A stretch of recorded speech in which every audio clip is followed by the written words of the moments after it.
I know. Is that what you do now? Thank you very much.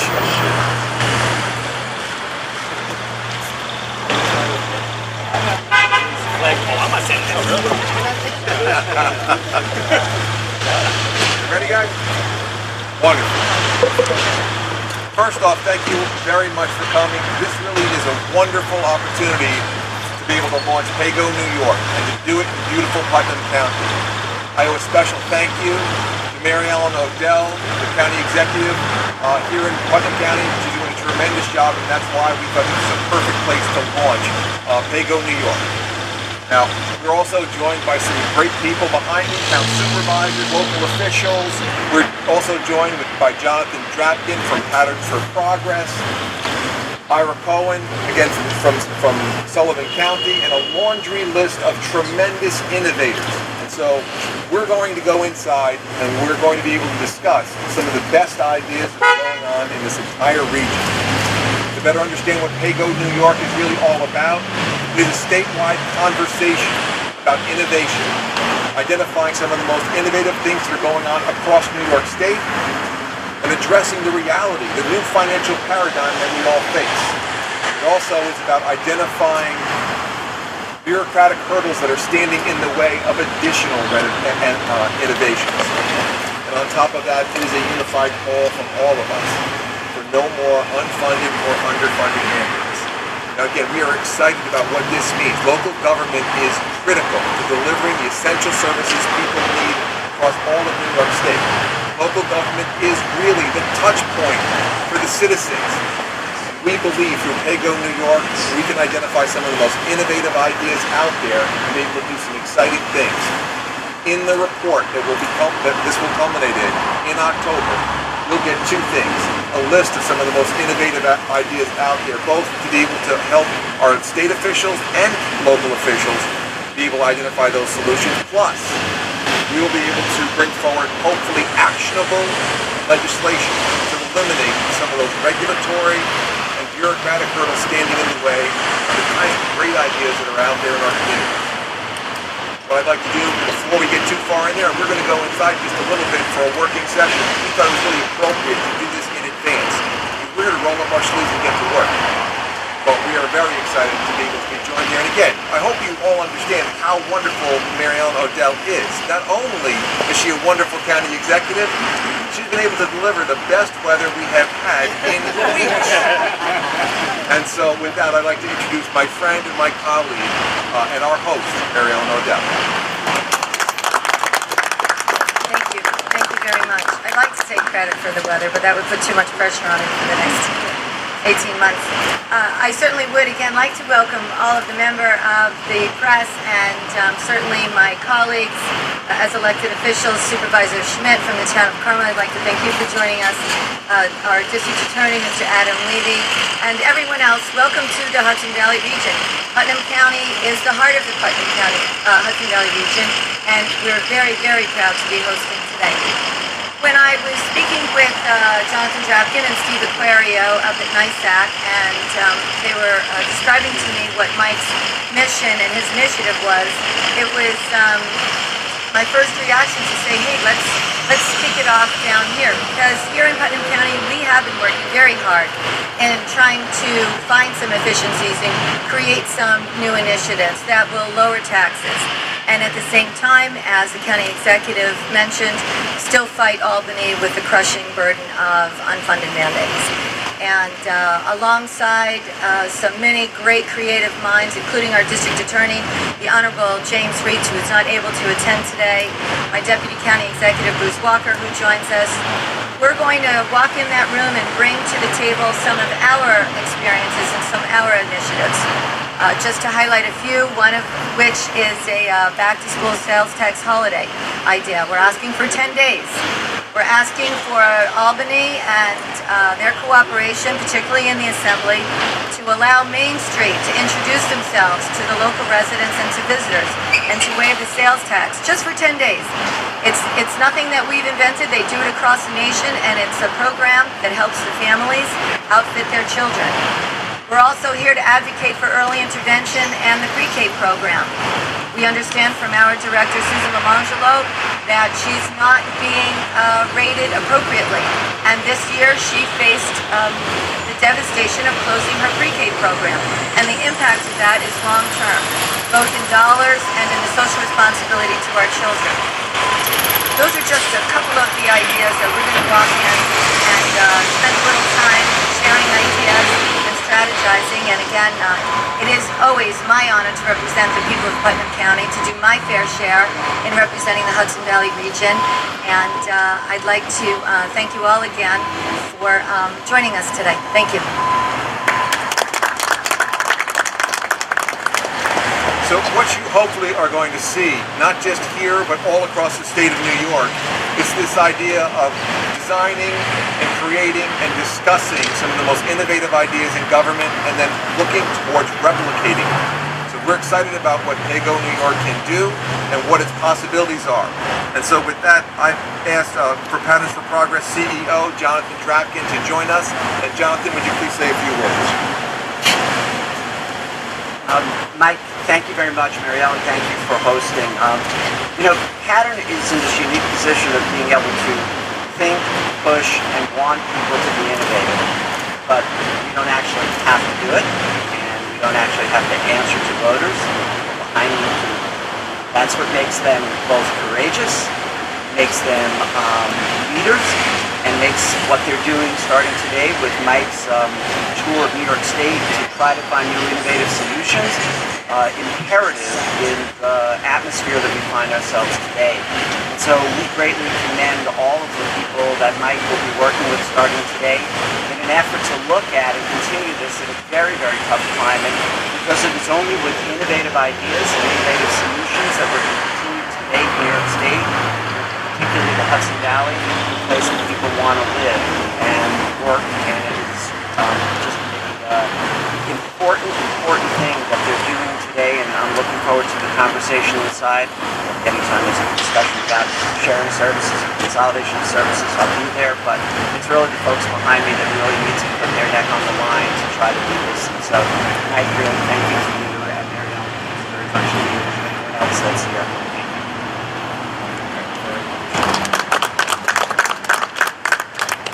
Now, one of the key provisions of what we are all about here is nonpartisanship. And that's one of the really exciting things about this. This really is designed, it's irrelevant to me whether the great idea comes from Democrats or Republicans, whether it comes from the general citizenry or long-term elected officials. What I care about is that we bring forward innovative solutions that can make a difference. In Ulster County, we did something called the STRIVE Project, Shared Taxpayer Relief for Innovative Visions of Education. We're going to discuss a little bit about that inside. It's about knocking down barriers between traditional organizations like school districts, community colleges, and county governments to save taxpayers millions and provide greater access to education for their city youth. There are real possibilities for great things around the state of New York, and I know the innovators aren't just here in Putnam County or just in Ulster County. They are all across the state of New York, and so we are looking forward to identifying these innovative ideas and bringing them forward. And no better organization is out there than the New York State Association of Parents, who really understand their role as well as a nonpartisan advocate for the local governments that are the counties of New York State. So I've asked Dave Lucas to be a moderator, and I've asked Dave to say a few words as well. Dave? Thank you, Mike, for hosting. NYSAC has been working on this for decades. We concentrate on mandate relief in Albany, but there's a lot of good things going on in local government, a lot of reform, and I think Mike's around the state. That's why I want to do that today. Officials in Albany, counties are doing what they can, local governments are doing what they can, villages, mayors, school districts. We're reforming and we're doing things more efficiently. We want to share those ideas with everybody. It starts locally. We have to show that we can manage ourselves as well. Thank you. And so with that, I'd like to open it up to Q&A, and after the Q&A, I can see you want to, we are going to roll our sleeves up and get to work inside. So with that, any questions? Well, again, I think Putnam County was chosen for a couple of reasons. First off, what a wonderful place to be able to come. Secondly, MaryEllen understands the importance of innovation, and she's been doing it. And thirdly, it's critically important that we really show the bottom line, bipartisan, nonpartisan nature of what we're all about. I think that's a critically important part of it as well. Again, it's a great community, and what better place to start? I can't believe we have covered everything so incredibly extensively, but I will tell you, with that, I'd also like to recognize Dr. Jerry Benjamin, who's going to be a wonderful resource joining us today from SUNY New Paltz. Really a tremendous advocate for really local government reform in his role as a professor and also one of the most knowledgeable individuals on New York State government, obviously in the state, but I think in the United States of America. And so with that, we will move inside and get ourselves to work. Thank you very much. Big partner in all of our efforts in sharing ideas. Is there something? I can sit here. It's Why don't you just scoot around? I'm sure Supervisor Schmidt will make some room for you. Thanks, Penny. We're neighbors, aren't we?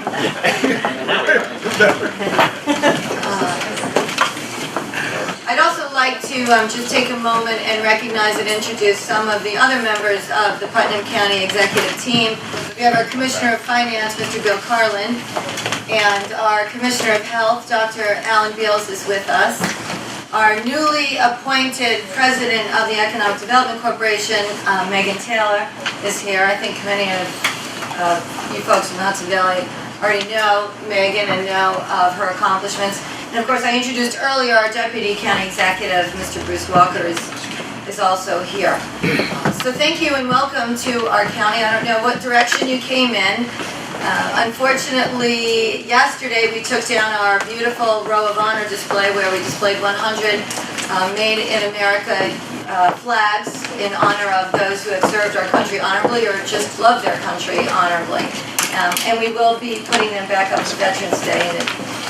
Putnam County is very proud of our veterans and our first responders, and we consider ourselves to be sort of the center of patriotism in the Hudson Valley region. With that, I'd like to start and begin, and thank again the County Executive, Michael, for agreeing to allow us to host this terrific forum. I think it's a long time coming. I think that many of us in our positions have been very frustrated about the inability to actually grab the attention of Albany outside of the unfunded mandates, but on the little programs, the little ideas that could grow into larger ideas. And I certainly am one who believes in collaboration is probably the best way to govern. That's the way we roll here in Putnam County. And I'd like to just begin our discussion today with introducing our District Attorney, Mr. Adam Levy, who, as a partner in county government and a wonderful, brilliant colleague, he's brought some terrific ideas to the table that I'd like him to share with us. Oh, you're doing a presentation for? Oh, okay. I apologize, JJ's asking me to introduce the presentation for Paygo. This is really nice, actually. This is for government wonks, by the way. This is about as nice as it gets. To be able to sit down and converse. I know it's not Aruba, and it's not the Bahamas, but I'm telling you, this is an awfully nice way to be able to discuss important issues that are at hand. Again, we came to Putnam County because Putnam County and MaryEllen and Odell's administration, they're doing great stuff.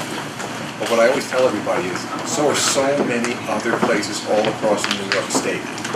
Whether it be a small town outside of Buffalo, someone in the Finger Lakes, a huge organization on Long Island, and many others. There's great things going on. Towns, villages, school districts, everybody. All of you in attendance today know local government inside and out. You know the challenges confronting local government and the strategies being used to address them head on. And those challenges and solutions are what we're here to brainstorm about this morning. Local governments and school districts are at a crossroads. There is no question that the times we are in present challenges that are unprecedented, and the New York State tax cap is in jeopardy in many places. If local governments are to succeed, we must acknowledge a serious but basic fact.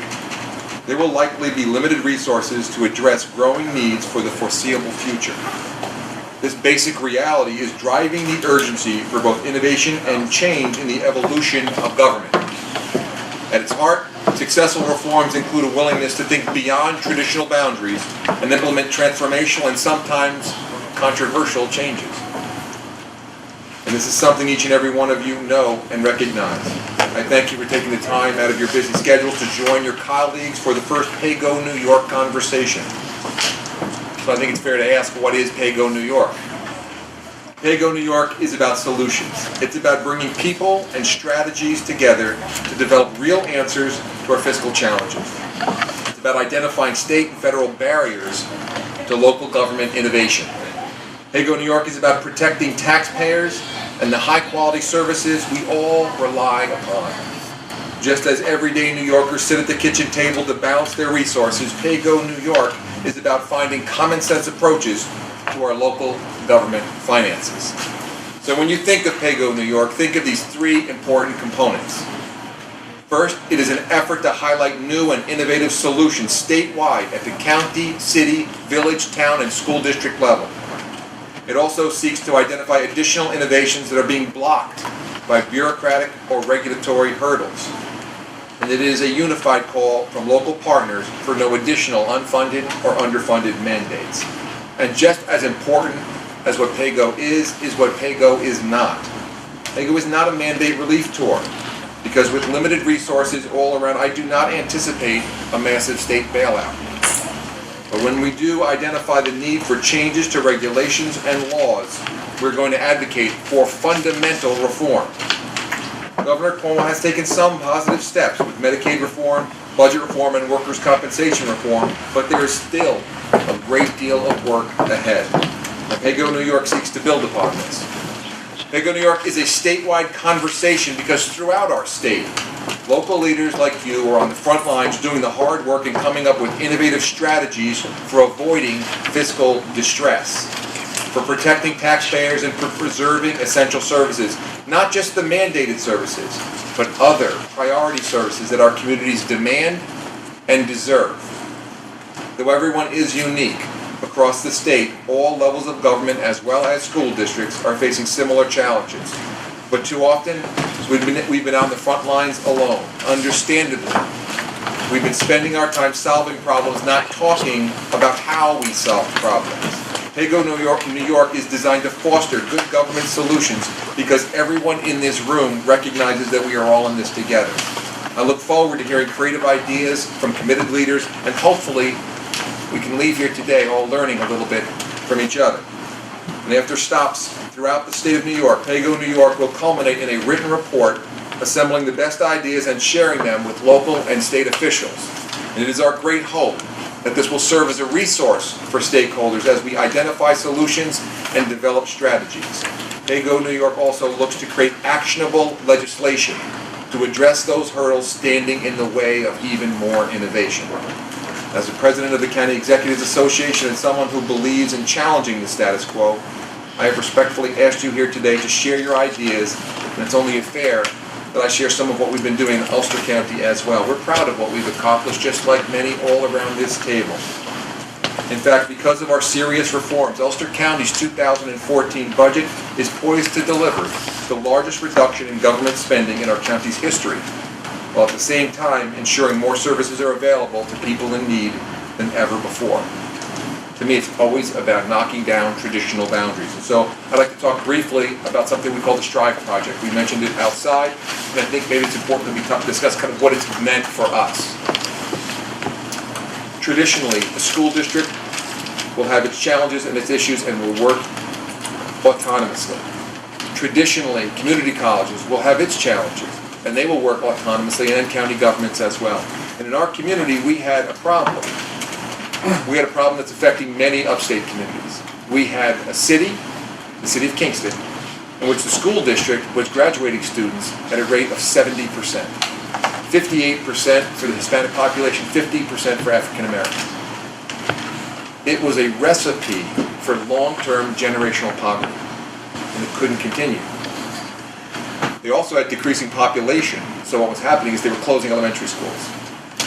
one more vacant building in the heart of a busy city. We simply looked at that and said that's unacceptable. And so instead of just leaving a vacant school building that was right next to, by the way, the high school and a major hospital, we relocated a satellite campus of the community college.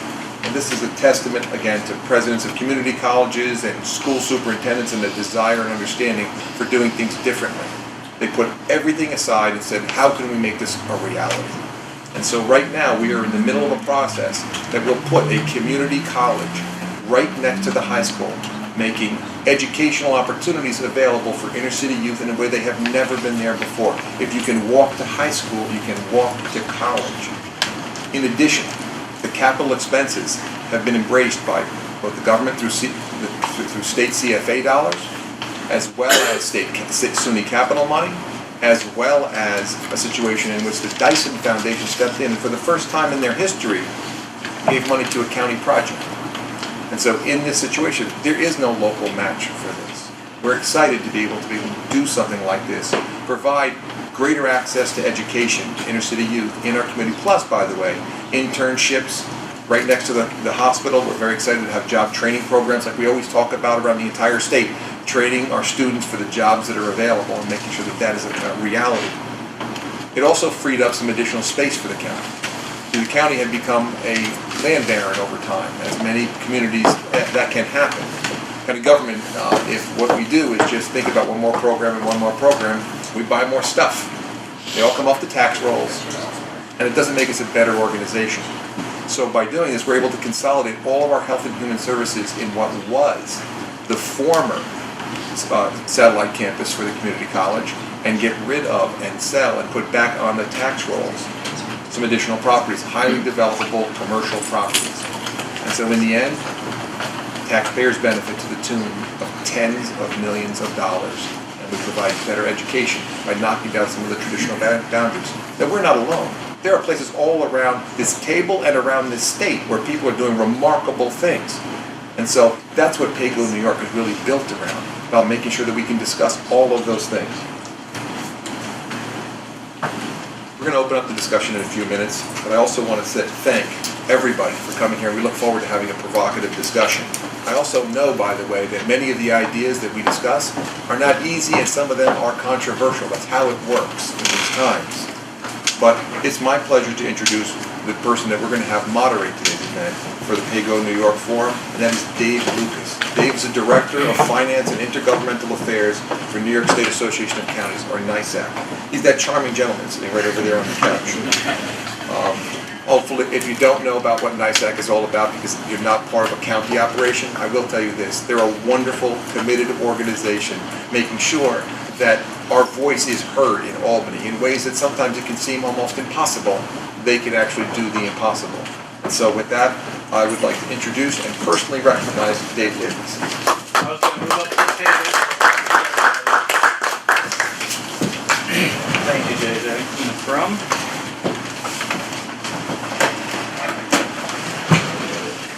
I just wanted to build on what Mike said about, the private sector has looked at how they operate, and they've reformed themselves. There was a long period of time where vertical integration was the business model to pursue. Control everything in the process. Do it all yourself, and then over time they realized that model doesn't work because people can get really good at doing one thing, which could contribute to your overall project.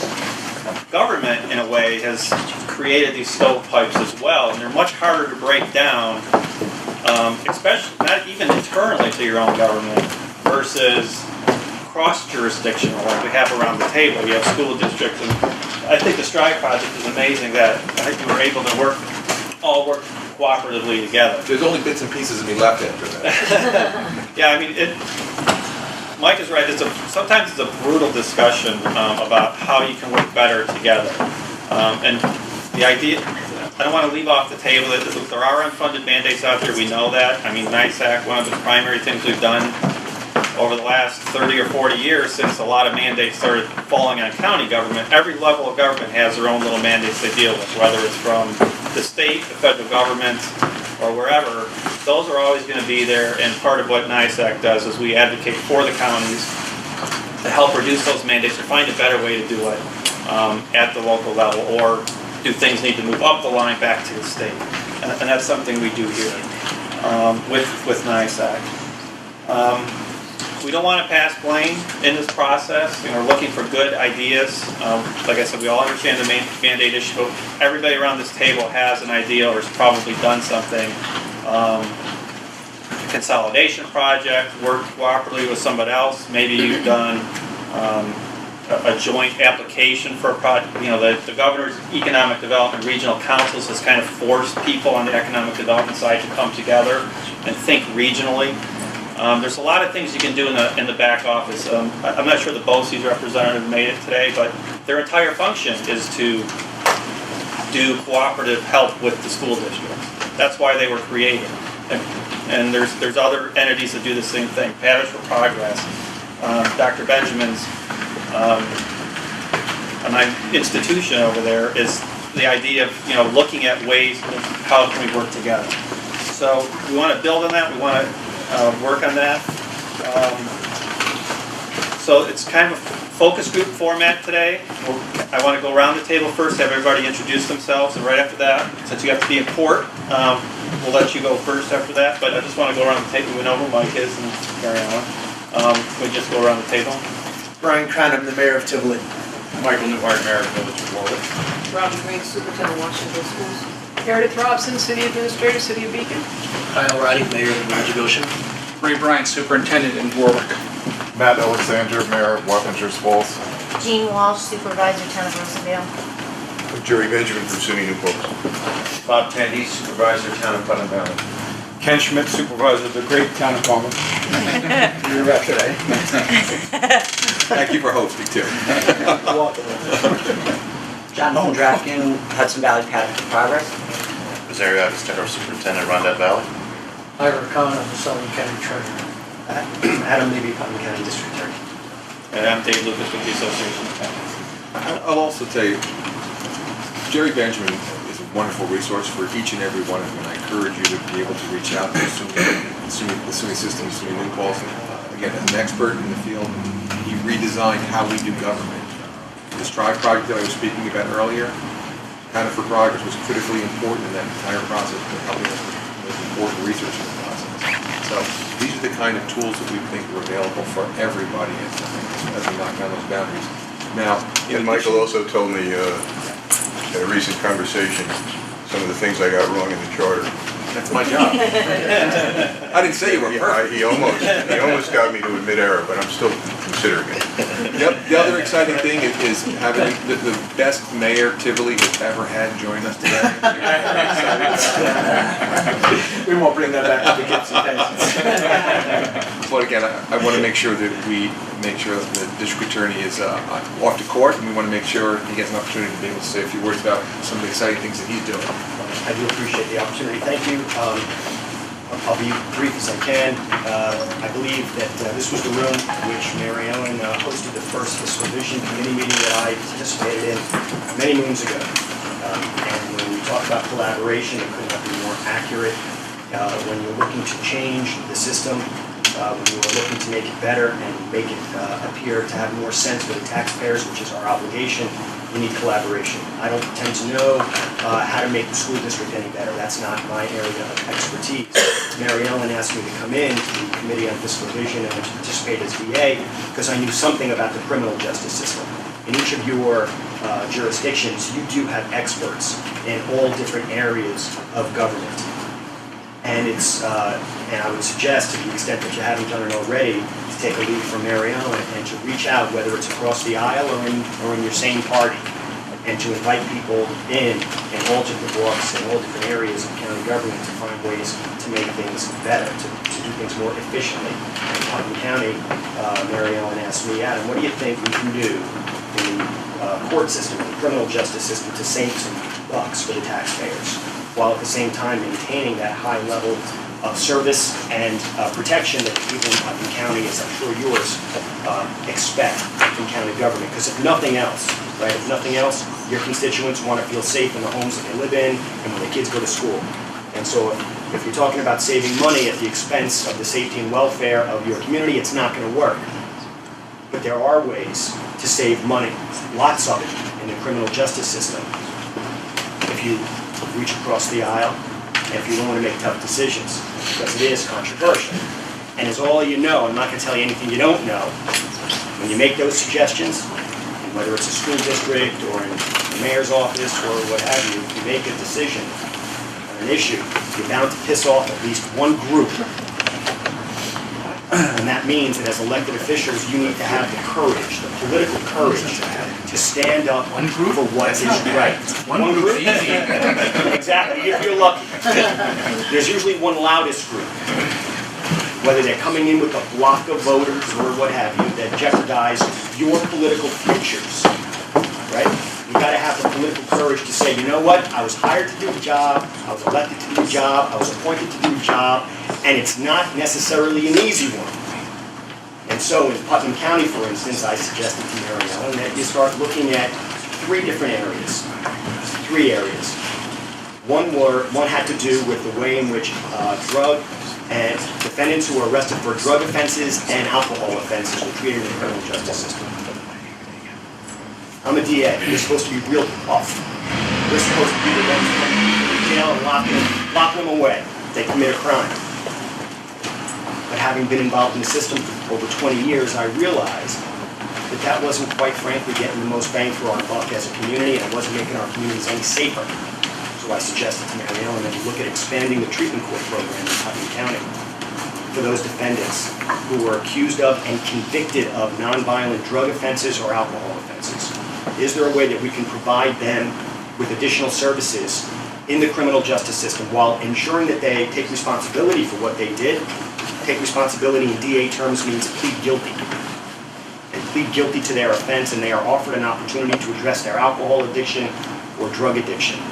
Because we believe if you modify that addiction, if you address that addiction, rather, you will modify their behavior. And it's not an easy program, not at all. They're looking at serious state prison time if they fail to successfully complete the program. And with the assistance of our county court judge, Judge Jim Reitz, our sheriff's department, probation, as well as inpatient and outpatient facilities in Putnam County, and MAD and SAD, we were able to bring them all together. And believe it or not, we're on the same page. All of us. Those that can complete and do complete the program, they become more likely, at least, to become a productive member of the community and don't reoffend. So much so that our recidivism rate went from 34% to 12.5%. I'll take it. 12.5% rate of recidivism for people who are addicted to alcohol or drugs, committing crime after crime, benefits themselves, their families, the victims, the community. But it took money. It took money to ensure that we were properly staffed. And when OCA, the Office of Court Administration, cut their budget, which could have adversely affected our ability in Putnam County to make sure the program ran well, ran effectively and efficiently and safely, which meant not cutting out these defendants from the programs too soon. That's what some were suggesting. Get them out quicker. Get them out quicker. Now, get them out quicker doesn't make us safer, we told them. Getting them out quicker doesn't ensure that they are that they have mastered or addressed their addiction issues. So we got to do it the same like 18-month program. MaryEllen had the political courage to go up to the county legislature and say, we need funds, county funds. We need county funds to ensure that the program runs well. And unfortunately, that didn't sit all that well with Office of Court Administration, because they had always handled that part of administrative work. Now they saw us trying to take that away from them. We can't have a pissing contest. We can't put up a pissing contest here in Putnam. MaryEllen didn't put up a pissing contest down here. We're doing it. We're doing it. That's our decision. And if you're opposed to it, that's okay. That's okay. Step up to the mic and explain why you're opposed to it. And if you're going to say because it's a union issue, if you're going to say because it's taking money away from some of our employees, good luck. MaryEllen had the political courage to say, no, we're doing it for the right reasons. So now we have over 100 people in our program. Those 100 people convicted of felony level offenses who would have been in our local jail, right, taken up a bed in our local jail, or in state prison. And if they go to state prison, if you know something about the criminal justice system, on a nonviolent drug offense or alcohol offense, and you're sentenced to 1 1/3 to 4 years or 2 1/3 to 7 years, on a nonviolent offense, you're lucky if you spend 60 days in jail, 90 days in jail, and then you're turned around and sent right back to your community. Great lesson. Wonderful lesson. As opposed to get into the program for 18 months and address that addiction issue, we believe that was the way it worked better, and that's why our rate of recidivism is 12.5%. But it took political courage. What can you do locally? Locally, as far as some of these, one of the largest budget lines we have, I believe, is law enforcement in Putnam County. One of the largest, I believe, probably the same in many of your counties. We had an issue with respect to, in Putnam County, overtime with law enforcement. Overtime with law enforcement, right? Did anyone's hair on the back of their necks just go up when I said overtime, right? Yeah. Because you could have one big group who's not going to be very happy when you're talking about overtime issues.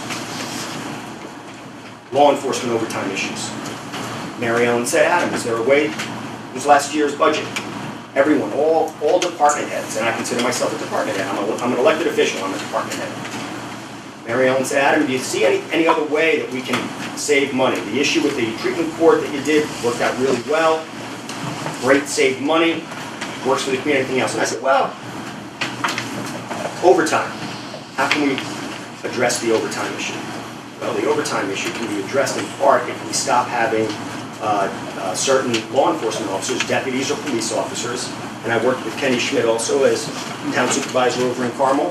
Same issue, because Carmel has a local PD, the sheriff's department up here.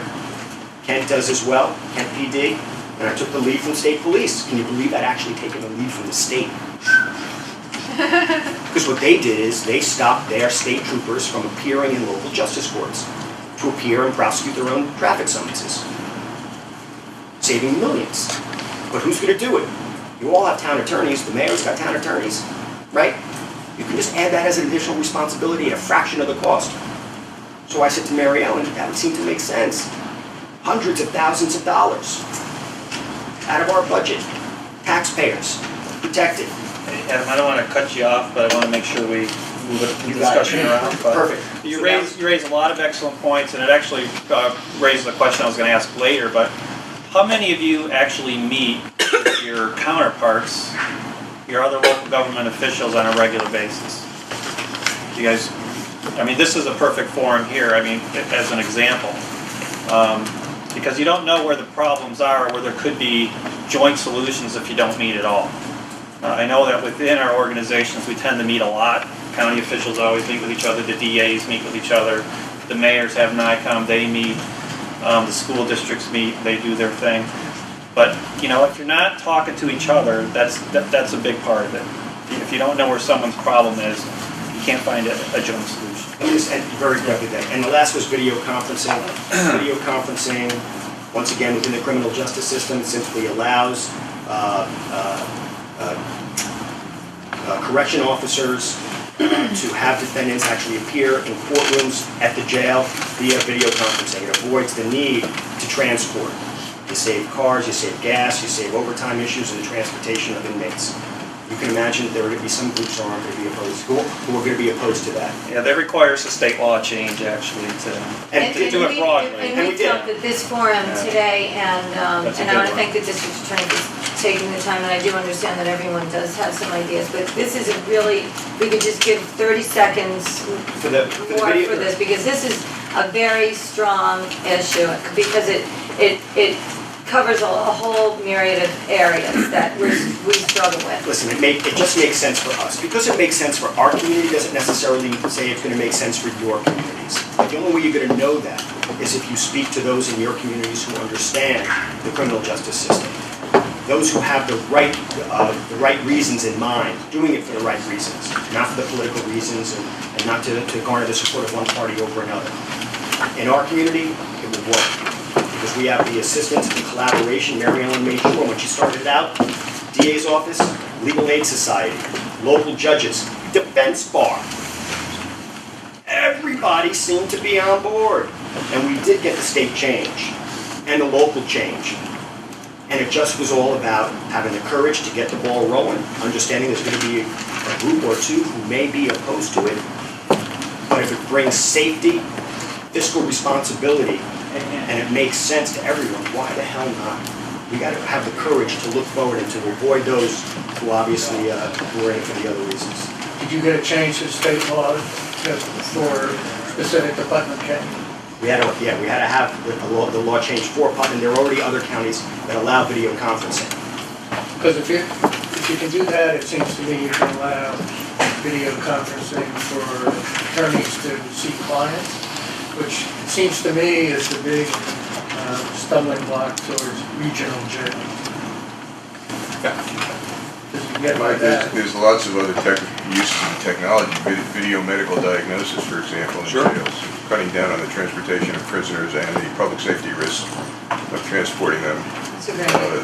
Video visitation is another example, which cuts down on, which enhances collaboration, because the argument for visitation is that proximity, that family, that jails can't collaborate because the prisoner has to be proximate to the family. That's one of the arguments. Video conferencing, I'm wondering how you overcame the resistance in the defense bar.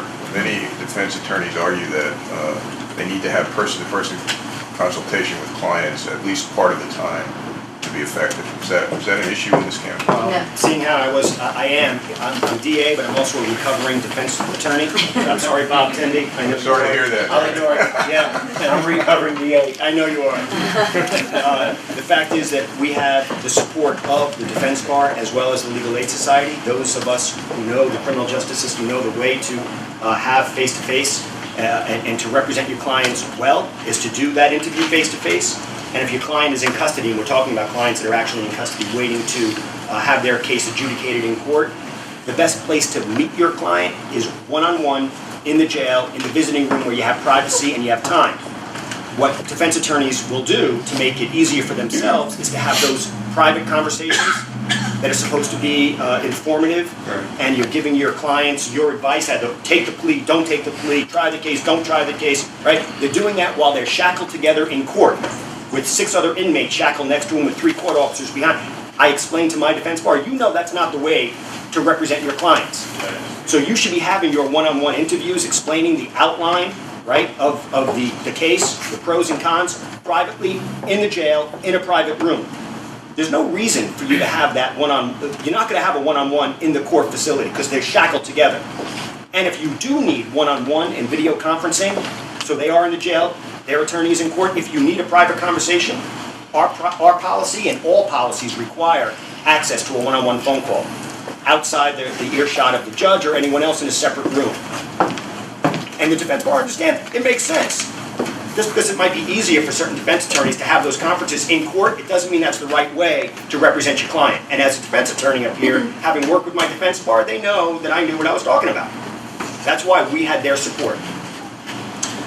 Okay, those are some great examples. I wanted to open it up to someone else to provide an example. Maybe not necessarily a cross-jurisdictional issue, but something you did within your own organization, a consolidation of departments or shedding of a responsibility or something. I just want to open it up to the school district or a mayor or somebody to provide an example of. Mario? I'll be happy to. A couple that come to mind. One in particular. Several years ago, this is my 4th year, finishing my 4th year superintendent in Odell Valley. I had the pleasure of working for 12 years with one of my colleagues across the table, and in a kind of a very rural community at that time. Another 10 years in the inner city, so kind of a variation of focal points. Within the first year, visiting our district, so to speak, and it seemed like it was a visit the first year, we quickly realized 2 critical points. Enrollment was dropping in quality.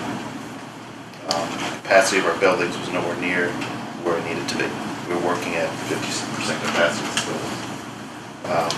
Reached out to some of my colleagues from the superintendents, and they said, Rosario, if you want to close the school, we'll hope you're ready to retire. I said, well, I'm not quite there yet. I just started this job here, so to speak. And the conversation started. And one of the most difficult things to do is to have a consideration around closing any school, certainly elementary school. The reality was we had to do it. We did it. Then there was a lot of conversations that we talked about, both sides of the fence. Part of the community were compass back forward in the communities. And part of the conversation was you have to sell that building. You have to make money on it. And we thought about that for a while. We took a slightly different approach. We thought, well, probably a better option would be to give it back to people. And that's where we are at this point. My colleague Gene Walsh from Rosendale, Michael Warren from Marbletown, Supervisor Carl Chipman, Rochester Supervisor. We're looking at basically not much repurposing. Am I right, Gina? Right, pretty close to what it already exists in the Exactly. You're talking about a town hall with 3 different communities sharing a school, what was a repurposed school. Exactly. And ultimately, you know, Huge cost savings. that will be it'll be a Randad Valley Community Center for multiple sites and locations. Again, you know, if you think about the sheer reality, I couldn't stomach the concept of saying, okay, the taxpayers have paid for the building, now we're going to sell it to the taxpayers again. It just made absolutely no sense. However, I'll be honest, a lot of folks that say you should be selling it to the towns. Were there any restrictions on, I mean, you kept the asset within the county, I mean, I know that, or within your district. Yes. There are some situations where it's difficult to dispose of an asset. Absolutely. I mean, you didn't actually have that issue, We, or did you? I sure, don't know. to address, you know, we looked at some possibilities, you know, where it could have been leased to another entity. As many of you know, when it comes to sale of property in the school district, if it isn't a local government entity, it has to go out to a public vote. It has to be fair market value. Sure. That's just not going to happen in County at this point. But honestly, there are many vacant, and there are probably many more vacant buildings. Sure. You know, our perspective was, can we make it work where the towns are going to have literally a somewhat smaller scale investment, which would be basically leasing, paying for utilities. We're looking at $1 lease ultimately, and through that time period, when our commitment to the state is completed, we would hand over the keys, so to speak, to the 3 towns. And that's where we're extremely close to having that decision made. If I can add a couple of things. A little bit of the history for town of Rosendale was that another school district, the town is in 2 school districts, so about 30 years ago, one of the Kingston schools, elementary school closed. It's still sitting there vacant after 30 years, and it's become an eyesore. Now the school district's trying to sell it, and it's going to be a challenge because the place really needs to be torn down or revamped in a way that it's going to cost more than building the building. And luckily, the superintendent and the school board had the vision to see that they didn't want to see this happen to this school. This school is a 45,000 square foot building. The town of Rosendale, you know, we got 6,000 people in our town. We didn't need a 45,000 square foot building. And it made sense to give the school back to the people that already paid for it, and that was the 3 towns in that district. And I'm happy to share the building with those 3 towns because luckily the layout was, you know, a perfect layout. It has 3 wings. Each town will take a wing.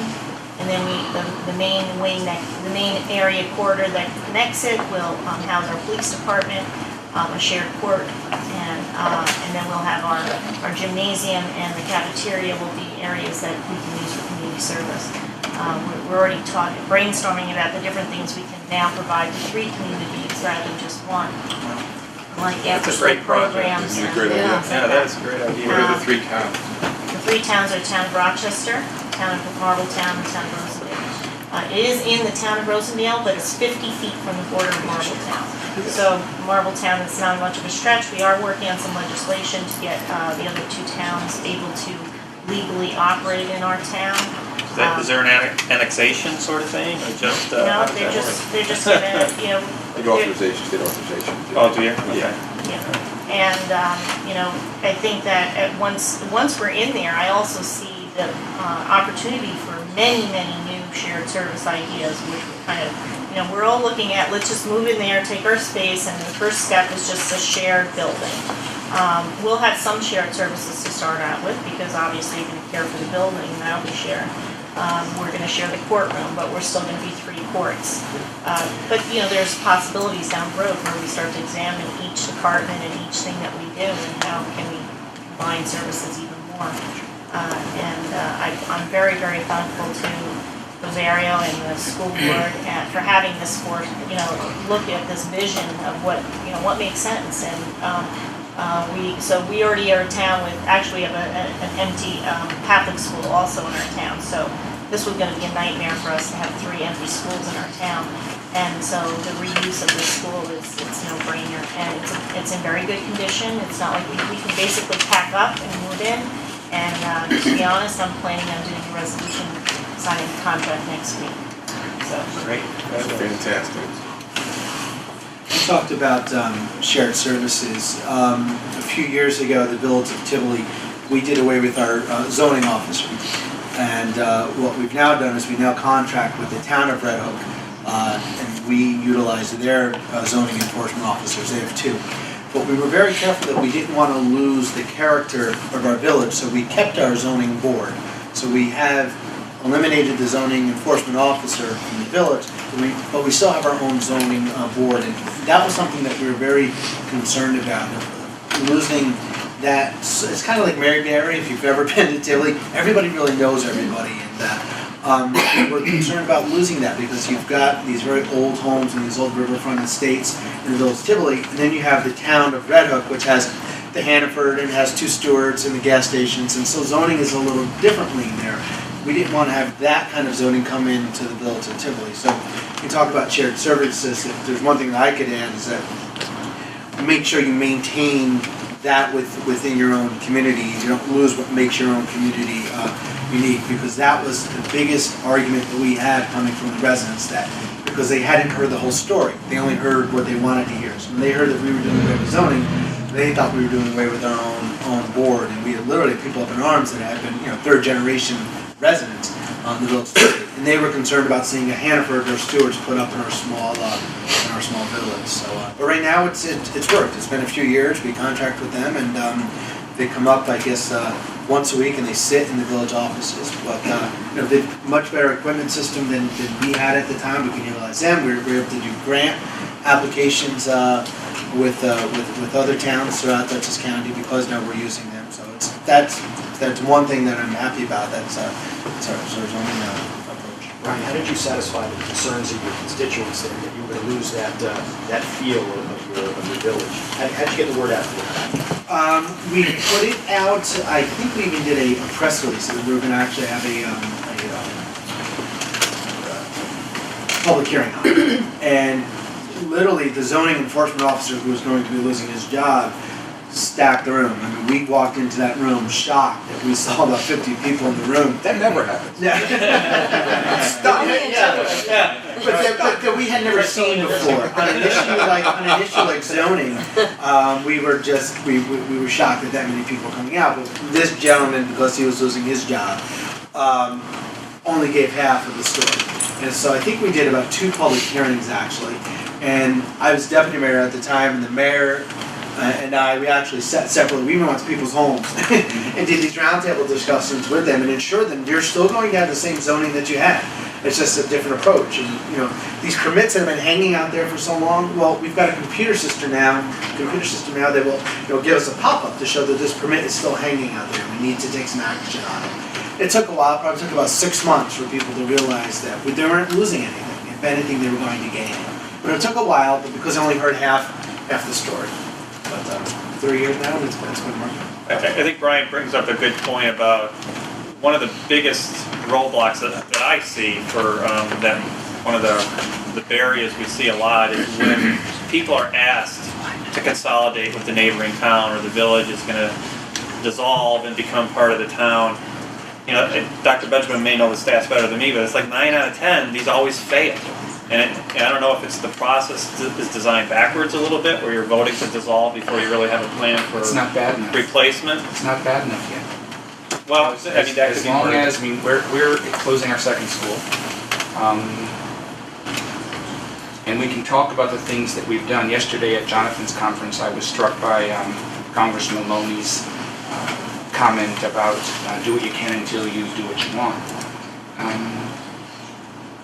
We've got to talk consolidation, and we need leadership at the state level to make it happen.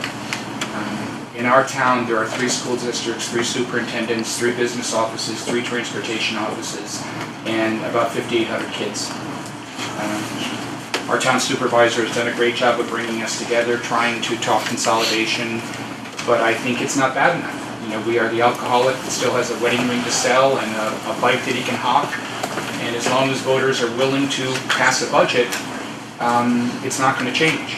We have closed 2 schools. We will be discussing closing a third in 2 years. We have dropped 1,000 students in the last 5 years after doubling our population during the boom. When we've done things, we're taking our one school in Pine Island that no one will buy, and our board isn't interested in selling because at this point it's still, the hope and desire that at some point it's going to come back. But we are in the process of signing a contract with a nonprofit that will recreate the old Bolivar Watch School for disabled veterans, bring 30 jobs into the hamlet that are vital. They'll take over the expenses, maintain the building, and maintain the upkeep, which is our win that comes off our plate. We can talk about the little things that we've done and that we do with Michael in the village and with Michael in the town. We've done a shared grant, and now we'll run sidewalks from our community after the high school, which will enable us to cut back on transportation, will enable the village to walk to church, and those are good things. But until it gets bad enough, it's not going to change. The 2% cap isn't a bad thing. It forced us to do things we were not willing to do because we had money. The school in Pine Island should have closed 5 years ago, but our board was unwilling because they could still keep it going. That's an affront to taxpayers. Until taxpayers say, no, we're not going to give you that money, it's not going to change. Greenwood Lake doesn't have a high school. Our community sadly 6 years ago voted against having their kids come to our district. Now for 6 years we've been trying to say we were sorry, it wasn't about your kids, you need to come here. It takes leadership at the state. Instead of asking for 700 school plans and how you're going to operate, we need one state vision on what consolidation looks like, what the role of BOCES looks like, and without that leadership, it's just going to continue to chip away. Chip away a school here, cut a band program there, until taxpayers say that's it, we're not paying anymore. And so while I think we are doing a lot at the local level to manage under the tax structure, and that's good, we need state leadership to do something in a different way. We need state leadership to say school districts under a certain amount have to consolidate. Because nobody, it's fine for you to suffer and you to suffer and you to suffer, but not me. And as long as it's about somebody else, we've got to change the way we do business. And I appreciate the comment about how did the village or the town didn't want to change. We got to change. If we do not change the way we do business in New York, business and education, how many road boards do you need? How many highway departments do you need? How many police? Until we're willing to change that, we'll be having these conversations until the next business moves to wherever. Or the conversation yesterday at Jonathan's conference, Texas, now advertising up here about what a great boom they are and come do business there. Advertising in our state, come do business there. Until we seriously decide we want to change, these meetings are nice, and we walk away feeling good with some ideas, but it's not going to change until it truly changes. Do you need permission from the state to combine school districts? Like from SED, you have to have voter approval? You have to have voter approval unless the governor would step in and say, school districts under this size must consolidate, you've got 5 years to make it happen. I think your point, by the way, is very well taken about how serious the situation is, but I don't think we should, I don't think the people in this room think for 1 millisecond that the situation isn't grave in many places. But the reality is the financial paradigm that exists at this moment, pension and healthcare costs are going through the roof. Your retiree health insurance expenses you can't afford. So you're in a scenario where schools and communities are ripping through fund balance like it's going out of style. That's not a financial strategy that can possibly work. So I would only differ on one front. It absolutely is at the point of critical mass where you have to make a decision. And I recognize that not everybody understands that or recognizes that, and it's difficult to convey that to a community. You're talking to some, I can only tell you, in my world, we moved through county nursing homes were in crisis. They were imploding dollar-wise. And what that was doing two things.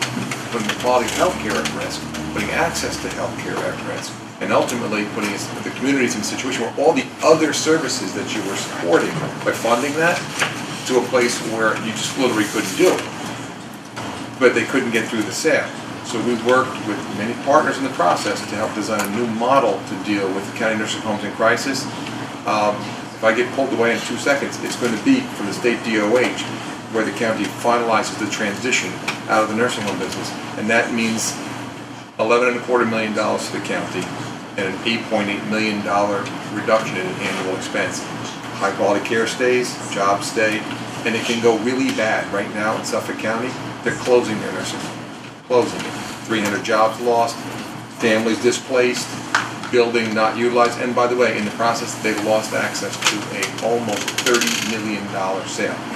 So it's a very high stakes game we are in, ladies and gentlemen. You all know, but we are really committed to getting it right. Jerry? Let me call attention to a couple of things. First of all, the idea of contracting is very powerful. So, and it's insufficiently exploited. Everybody knows the Constitution permits any jurisdiction to do with another jurisdiction what it can do by itself. That's kind of the baseline in the Constitution. But contracting can have multiple partners. So if you have in the question of assessment, for example, where we studied in Northern Dutchess, there's some barriers, but we found models across the state where the county real property office was contracting to essentially provide the assessment service to the towns at lower cost for everybody, including the county. It's being done in Orange County. It's not just a rural model that won't work in exurban places. And we have some counties where every town is contracting with the county. So it bypasses the constitutional requirement for changing the location of a function, because the function formally remains with the jurisdiction that is entering into the contract, as the example was given. So, and there are a lot of examples, and a lot of people are doing that, but it requires intergovernmental collaboration, not laterally, not only with your neighbors, but up and down the hierarchy. And that requires willing partners, which is very important. The other point on education is, it's interesting to hear a superintendent. I've heard you before, and I'm a secret admirer, but I say secret because I never said I was an admirer. But the fact is that most superintendents are defenders of the status quo. They're not advocates for change.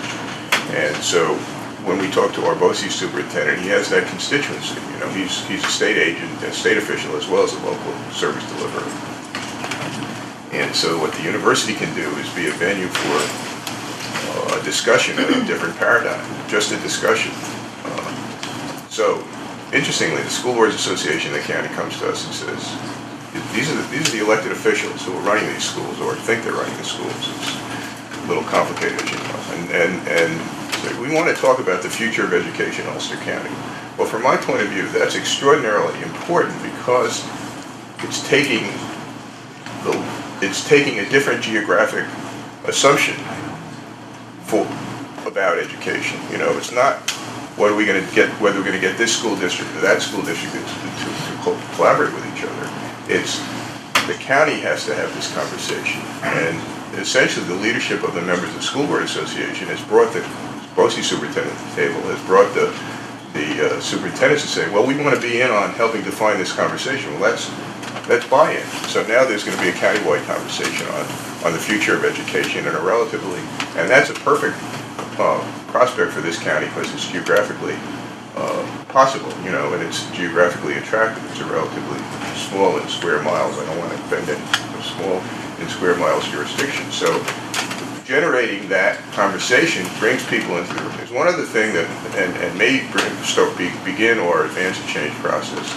One other thing that I want to be called to attention, there's a lot of things to talk about, but some of you may still have boards of assessors that are elected or elected assessors. Most places have gone now to appointed assessors. How do we get from one to the other? Professionals in property tax administration, which is a nightmare area of administration, but professionals wanted movement to appointed officials. They said to communities, look, we're going to move this to appointed assessors, except if you hold an election and say you don't want to. The state law didn't say, if you want to change the system, you have to be affirmatively for it. It said, to change the system, we're going to change the system unless you're affirmatively against it. That was a very powerful model because it made the people who wanted to defend the status quo justify the status quo and enter into the conversation. So Jonathan and I were on a board appointed by a governor some years ago who himself imploded, his career imploded. But we said, you know, say to some places, you know, you have to have an affirmative vote to keep. You have, at the risk of being offensive to some in the room, if you have a village with less than 500 people, or a village that doesn't come up to the standard for creating a village today in the law, then you have to have an affirmative vote to keep your village every decade, every 20 years. So the conversation is automatically started. And this can be an approach in school districts. There's no rationale for 600 and almost 700 school districts in New York City, 85 school districts. You say to the school districts of a certain size or of a certain character, look, you have to have a vote on keeping this status quo. Otherwise, we have to move along here. And so you're not forcing it, you're making it local, but you're forcing the debate. And that might be a change agent in 10% of cases, 20% of cases. I come from, and I want to say first, I think we've got great superintendents, and I think they're in a position where they're trying to manage what they believe in a school district, working for a board in a community that very often has a different view, perhaps, in terms of maintaining who they are.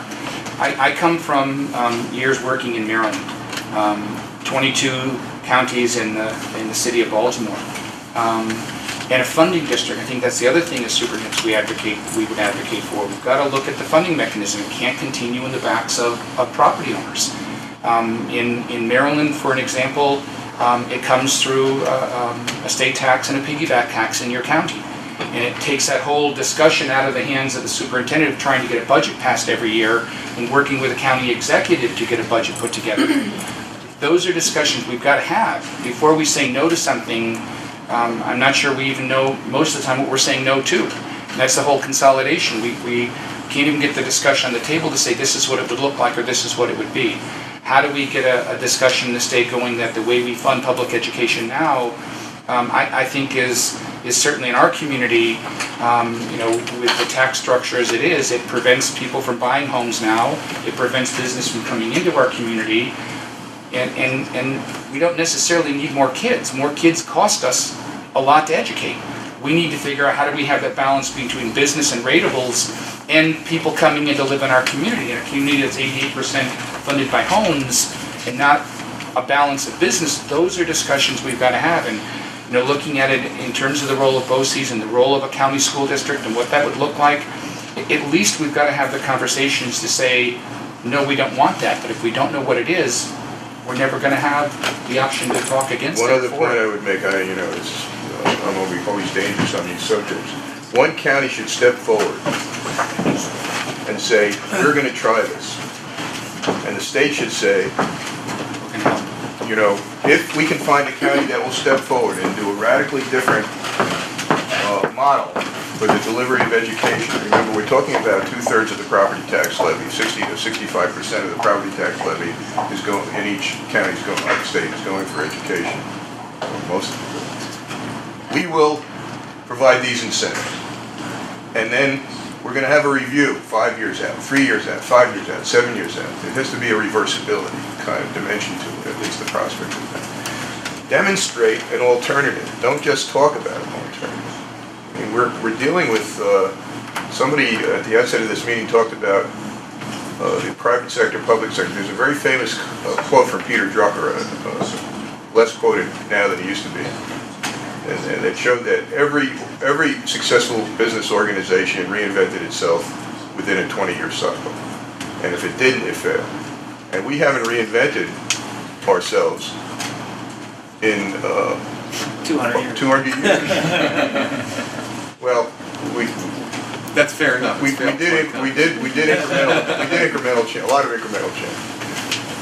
It is a broader discussion on it was one of the last questions I had about the concept of a global budget from a taxpayer's perspective. I'm paying a federal tax, I'm paying a county tax, I'm paying a city tax, I'm paying a village tax, possibly I'm paying school district tax. What is the best way to achieve the delivery of the service? What services do we want? And then what's the most efficient way to raise the revenue to do it? I think that's a different topic of discussion than what we're ready to do here today, but it is very pertinent to the debate. I think one of the pieces that might be missing in the discussion is the public piece, and I hear what you're saying about the voters at some point need to just say no, and then we'll all do something different. But I don't think we have necessarily. I think we need to focus, maybe at least in part, on educating the public better, because when we say there's a cost to doing business and here's the cost, and we're really not building Taj Mahals, and we're really not adding to our staff. In fact, most of us have shed staff regularly in the last however many years. They just simply don't believe that that's really happening. And I think our obligation is to spend the taxpayers' money efficiently and effectively, but there is still a cost to doing business. So I think if we could somehow figure out a better way to have a conversation with members of the public to say, if you're in a community with 500 people, it's probably not the most efficient, and there is a cost to doing that. So you public have to be willing to change your thought. And I think the parochial view that we have here is incredible in a lot of ways, and I don't mean to offend anybody, but go to the Midwest and see how they operate on a much grander scale. You know, they do have large, very large communities and very large school districts. And guess what? They get the same services that our folks do. And they are as happy probably about their services as some folks, at least here, are. So there are tons of different ways to get it done, but we seem to focus on this parochial vision of, gee, we're going to lose our 500 person, I'm just picking that because you picked it, so I'm going to blame you. That's the number in the law.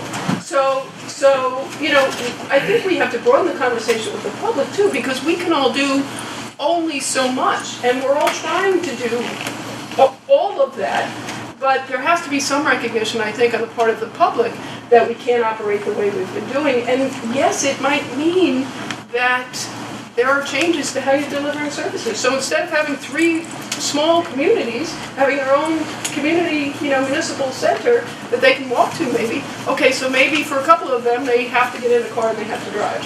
But I think that the conversation has to open up to the public as well, because we all sit in these sorts of meetings all the time, but John Q. Public is still saying, I want my small community, I want my small school district, I want this, I want that, but there is a cost and to I don't doing want to business. pay more taxes.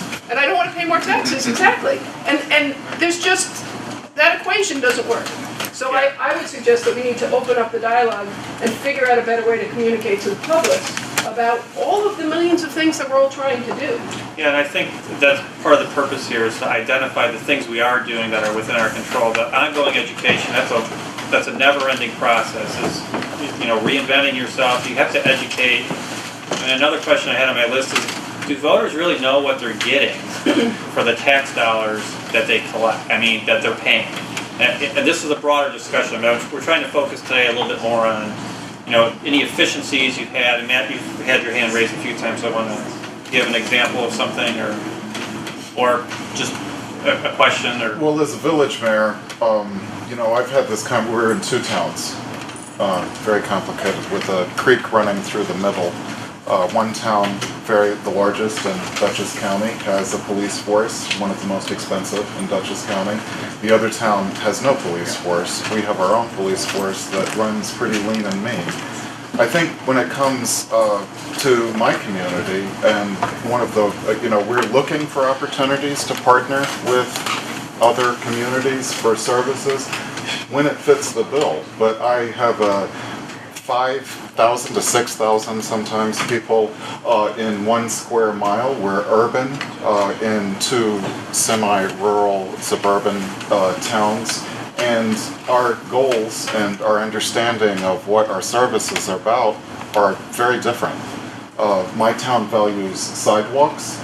My village values sidewalks. The town just south of me does not, and actually decides that that the grocery store that's in its town that my community needs to walk to, because a high percentage of us don't have cars, they're not going to provide a way to get there. So there's lots of those kinds of discussions that need to keep on happening, and I think that are valuable. I would say that my village has a great understanding of what they're getting for their tax dollars, and is much more educated because of density and because of the ability to talk about this stuff on the street corner as opposed to the shopping mall where not much civic conversation happens. So I think that that's one of the challenges that we're looking to see overcome is how can we preserve our character, because it's not just character, it's actually good sense. It's a sustainable community that's walkable, that has different goals, different demographics, much different demographics, and it needs to be able to find those places. And the biggest example of that for us is we were being pushed, prodded, forced, extorted into consolidating with a very large water system to our north in a town that we were in. And we were asked to pay dollars for what they were paying pennies for. And it was actually cheaper for our community to build a $6 million water treatment facility than to join the town's treatment facility. You know, when I look at a town as a CPA from private business, I see a bunch of different districts that to me isn't consolidated. When I look at a village or a city, I see one budget, one group of people making decisions in a much more centralized format.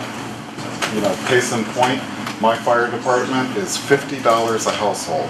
The fire department that we would go into if we dissolved ourselves and became part of the two towns would be $500 a household. And we're not going to put our community through that. We're not going to change the method of disinfection for our water, the source of our water, if those things are valuable to our community, because we've had New England-style town hall type meetings about them and have come to consensus about that. Yeah, Matt, it's one of the reasons that we're going to be going to multiple places around the state. I think what we're finding is that oftentimes people think of county, town, village, and even school districts in the way that they see in their general area. And the reality is there are villages on Long Island that are 800,000 people. Is that about right? Town Hempstead's about 800,000 people. Yeah, and you're going to see those kind of things. And very large villages as well. Jonathan? Yeah, just a couple of points. I've had an opportunity to work with most of the people here, and so I've enjoyed that. And so it's hard for those of you that know me to not want to like immediately react to things you're saying. So, Meredith, you know, it's interesting. I think a couple of things we've learned about dealing with the public is and I really do think that, you know, and coming from NISAC, maybe you're not as sensitized to this issue of the need for the closure of schools that's going to happen over the next decade with the declining school population. But it is really one of the ultimate issues that is going to bring school budgets, town, county, village, all into an opportunity to figure out how to stop this dividing line. And there are state impediments to doing it. So a couple of things, Meredith. One is first that year one about school closure is really that body blow. It's sort of like letting the community know that it has to happen, and it's brutal. And yet we, you know, understand if Monticello was in the room, Amelia was in the room, they would talk about what happened in that first year, and that was letting the community know about it. And the event you did last night was critical to doing that in Rondout and what is happening there. But understanding it's like a 3-year process. It's sort of like, here's what we've got to do, here's how we're going to go about doing it, and then we're going to do it. With you know, with towns and villages, and you know, are we going to share services? Are we going to be able to realize a benefit to the taxpayer right away? If BOCES was here for the project in Sullivan County, one of the surprises of the combination of back office space was it was a great plan, a great idea, and yet when the 5 school districts got together, the first thing they had to understand was that in year one, it cost money because everyone had a separate bookkeeping system. Now, once they got past that, they've been able now to consolidate it, share it, reduce the cost. But then it's how you approach the public, which isn't to go out there and say, automatically we're saving you money. That's a mistake in terms of trying to sensitize them to, here's the problem. And while their pushback will immediately come to say, you've got to save us money, to go out and sell it that way, that it will happen right away, and it doesn't occur, is a very dangerous way to go out and sell it, because then, their credibility for that project or the next project is damaged by it. But I really think there's a really great opportunity, and we've done 2 reports on this, and we're about to bring together many of the school districts that are facing this whole repurposing issue, because there are some amazing success stories across boundaries that are occurring here. The one you heard here this morning, the one in Monticello leasing one to one of their schools that needed to be closed, leased to a town. Again, the town has used it as a town center, so it became a win-win. Media, through a public referendum, the town took over the vacant school building for a new facility. And so this cross-pollination, and it's essential, because while we always, and I'm as guilty of this as anyone, that, I'll look at 2 villages and ask them to come together, or 2 towns to come together. As Jerry said, the majority of the money is in the school districts, and where people should be focusing their attention is the amount of real property taxes that are being paid to the school district, not to put any more pressure on the school district superintendents, but it's, in fairness to village mayors and town supervisors, why are you always looking at us? The real money for the property tax is in the schools, and yet I think there's, in what Mike is trying to do here, is a new effort to, as Jerry says, a new paradigm, a new effort to say, there aren't separate taxpayers. We've got to get over this. You guys are all, shelling out money to different people, but you're the same person.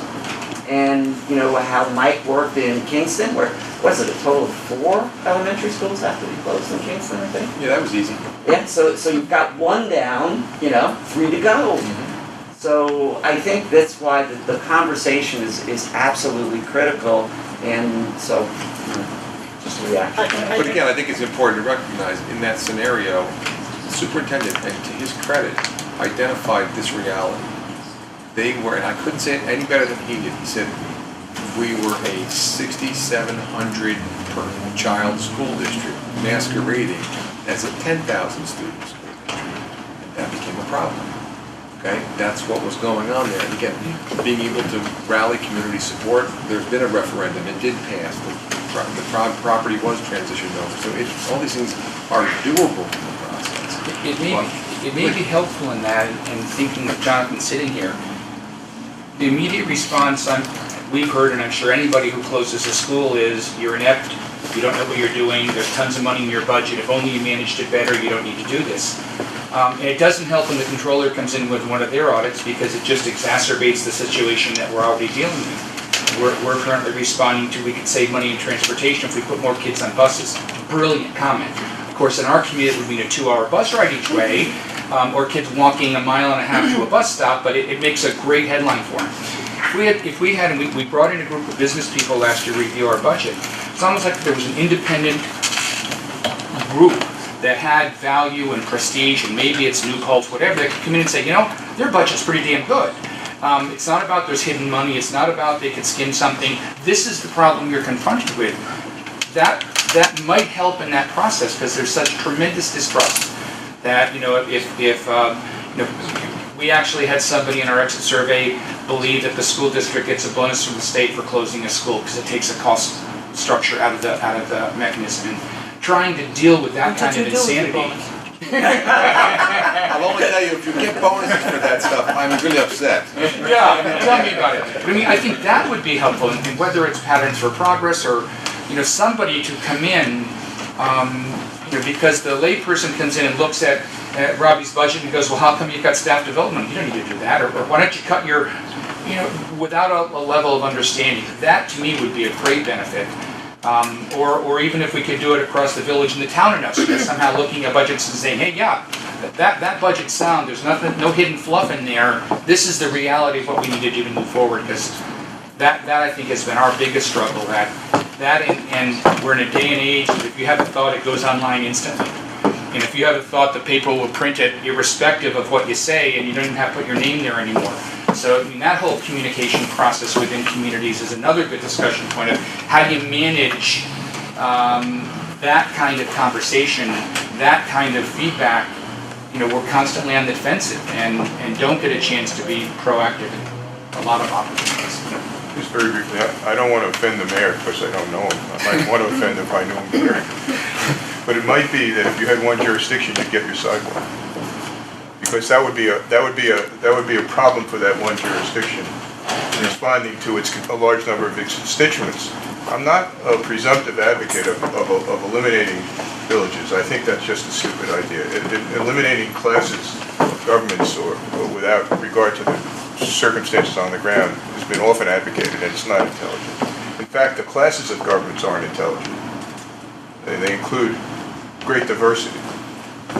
Hamilton County has 5,000 people living in it, and it's in the middle of a mountain range. It's not quite the same as Putnam County in its problems it faces. But the presumption that you have a dense area that needs to have its government and a less dense area that needs to have its government, and to have a village that is in two towns and preserve that is worthy of discussion. And so I was talking to the mayor of Rosendale before we started, and I said, "What's the sentiment about abolition of the village of Rosendale?" And she said, "Nobody remembers it." And then I asked people in Highland, I asked people in New Paltz if they've gone through the center of Highland, and if it's when it's challenged, but there's no government there. There's a hamlet, and so it's just not the case that what we've got is what we need. Now, it's also not the case is that we want to come, kind of slash and burn. But we need to address the status, in my opinion, we need to address the status quo with a degree of skepticism and willingness to act that we haven't done yet. Well, one thing that we are going up against, and that's why it was so fascinating to hear what you're doing with facilities between the school district and the three towns, is there was a desire on the part of, I think, Dutchess County's largest school district, Wappinger Central School District, to dissolve the school in the middle of our walkable community and leave two schools fairly close to each other in an apple orchard, pretty far away from the 5-acre lot homes that surround it. And we made an impassioned plea for a walkable community to keep its school system inside its school as part of its identity. And we've been talking to the school district about them getting out of their $1 million a year rental for one of their schools and their administrative offices and bringing them into one of the more challenged downtowns in Dutchess County. So I think those kinds of opportunities present themselves, and the way I see it as a mayor of a small municipality is you have to sort of collect those low-hanging fruit possibilities one at a time until the weight of the apple cart sort of bends over and you get this kind of change into maybe a more thoughtful community. I don't believe that if I was part of the 70,000 people around me, as our 6,000, that we would get sidewalks. And I pretty much know that from dealing with a water situation where we were in a very contentious litigation between the two municipalities about our ability to provide our own water and about our ability to develop within our borders without going outside our border, and about our ability to become a part of that water board and be part of the governing structure for that water board, which we would have been denied had we shared the service of that water. So I think that we need good leadership from the state and the county to sort of help us break down some of the problems that come about when you ask a 6,000 person community to go negotiate with 80,000 people in a town and think that they're going to come out unscathed and with sidewalks and services that they value as part of their community. I think we could have one last comment, and then we're going to wrap it up with Mike because we're running out of time. I think it's been a productive discussion. There is a website, PaygoNewYork.com. If you could share individual that we didn't have time to discuss today, reforms or initiatives that were done. I think the example from the school district and the towns is the beginning of, I kept my identity, but we're consolidating the back office stuff. Maybe you start with a building and then you go broader from there. It takes a little time. And I'll tell you one thing that happens to me a lot, because I lobby on behalf of the counties in Albany, is, you know, when I go to the Senate or go to the Assembly and say, you know, we have this issue or problem, or, you know, we don't have enough money, we have all these unfunded mandates, the first thing they say is, well, you know, you guys really don't manage yourselves that well. And part of this listening tour is to come up with ideas, and, you know, we do a lot of consolidation, we do a lot of reforms, we were shedding assets, we're looking at different ways of doing business. Just because we've done it for 100 years doesn't mean we have to continue to do it, because 100 years ago, there was no one else that would do that function. But now, today, there are circumstances where the private sector will come in and do it. But boy, do I get a lot of pushback about inefficiency at the local level. It doesn't matter what level of government it is. You know, they know we're working hard and we're working for the people, but at the same time, there's always an example they can find anywhere of something that just is out of the norm, and that's, they paint everybody with the same brush. So, I mean, I think this listening tour is critically important to let people know that there is a lot of creative things going on locally. And where we run into a barrier, we'll let them know, but we've got to put our story out on the table. We need to educate the public about what's going to happen and why. And if we don't change, you know, what the result is. But one comment here, and then we'll... Just a couple of things. I've been in the school district for a long time. We have 7 municipalities, township and so on, 3 police forces, numerous fire and so on.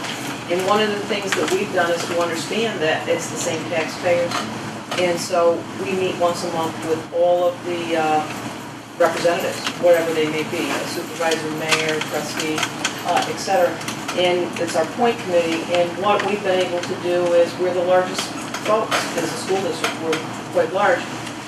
We give them a month in advance, for example, every event we have, so they can manage police overtime. They schedule them straight instead of having to react to our concerts and graduations. That helps them manage their budget.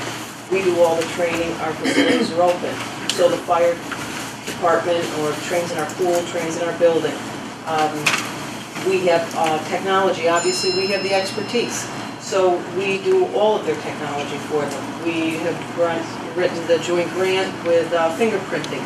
So we were able to purchase it. Our police now have the fingerprinting in there, but we send our folks down because they have to be fingerprinted before they can hire. So they go down, they have a municipal, and they have the legal. We have done that jointly. We purchased our Connect Ed and CTNY. We did that on a joint RFP. We purchase our fuel together because, again, we're large, we have quantity. If they join with us, it helps them save money on that. Name it, we have that expertise and we are the largest. So for them to join us, mechanics, we share our mechanics. These are the examples we've been looking for. It means to have those conversations, but it also means you have to constantly have the right folks in the room together, and we meet monthly. And it's all our principals, our mechanics, our safety, police do all their training of our staff, but in reverse, our buildings are open all night, they're open all summer, they do all their training there. With 3 police forces, it's difficult, but they would be each other's backup. So we literally say, on a Saturday, we will do the active shooter training for all 3 police. We'll give you our drama kids, we'll give you whatever you need, and they get to train live there. It costs no one any money. But it does require that you sit down and understand each other's needs. And fuel, it doesn't matter to me how many vehicles fuel, they all have their own ID, and the bill gets separated after the delivery. But they enjoy a huge advantage because I'm quantity. You know, mechanics, you know, we can switch them. We don't want the, you know, emergency vehicles not to be able to run because someone is out that day in the municipal site, so we co-insure each other. You know, I just think if you sit down and understand what the needs are, you can manage those in really simple ways. We have the grant writing capability that they may not have. We do all the training in the summer if they buy new software. My techs are there all summer long. And so it's not hard for me to say, okay, yeah, sure, go ahead into that computer room and we'll train your folks on using spreadsheets or whatever it may be. It requires that constant communication to find those other areas. We do the same thing with our faith-based organizations. so that each of our churches, their missions or whatever they choose to call it, don't do the same thing. One does a soup kitchen, one does a closet, the other does gleaning, and we use our kitchens in summer to do the gleaning project. But our community benefits, and it's all of our community, and it saves everyone money, at all the layers, which is really all our taxpayers. So, you know, I just think communication is a key, because if I don't understand what your needs are, I can't tell you what my resources are to help you. Exactly, I think that's a great example. Again, thank you, Roberta. Thank you to everyone who came here as well. I think these are fantastic ideas. It's nice to be able to hear how it impacts. And oftentimes, as municipalities, we don't run directly into schools. And I will tell you this, my experience in working with our school districts has been amazing, very enlightening. And so, we want everybody at the table. We want people to participate in the process. I'm looking forward to the future meetings in the process. See, I think that there really is that urgency. I agree. There are folks who may not realize how serious it is. I absolutely think we're fighting for the future of New York State. And so these types of changes, these types of transformations are going to be pivotal to our future. Again, I want to thank NISAC. I want to thank you, Dave, for participating in the process. I can't say thank you enough for MaryEllen, Odell. Again, as the county executive, you're in a very innovative place participating in this process of hosting. I ask each and every one of you, be that ambassador to Paygo, New York. Because when it's done in October, and the report comes out, we want to be able to have as a resource for everybody. I bet you everybody in this room learned something. I did. Again, listening to Roberta speak, it was fantastic. Again, more ideas that are available and out there in communities to make it a better place. If this becomes that resource for individuals in a totally nonpartisan way, for people to be able to reach in and use this as a resource, as a stakeholder, if it makes a town better, if it makes a county better, if it makes a school district better, fantastic. A village is better in this process. That's what Paygo New York is all about. And for the 8 organizations that are there to be able to offer support, if we're able to identify innovations that are precluded from taking place because of either some arcane law or some bureaucracy, we want to know. This is that time that we can bring forward an entire package of legislation and have it supported by the School Board Association, to have it supported by county governments and NISAC and the town association, the mayors. Everyone can push this thing. And again, all of us realize that if the tax cap is to succeed, there can't be any additional unfunded or underfunded mandates. That's what Paygo is all about. So, PaygoNewYork.com. I encourage you to send individuals, so you or your colleagues or a citizen just has an idea that they think has real merit. Please don't hesitate to utilize it. That's what it's there for. And with that, I would like to say thank you very much. And again, thank you very much for the county executive for being such a wonderful host. Thank you very much for coming. Thank you. So we zoom out.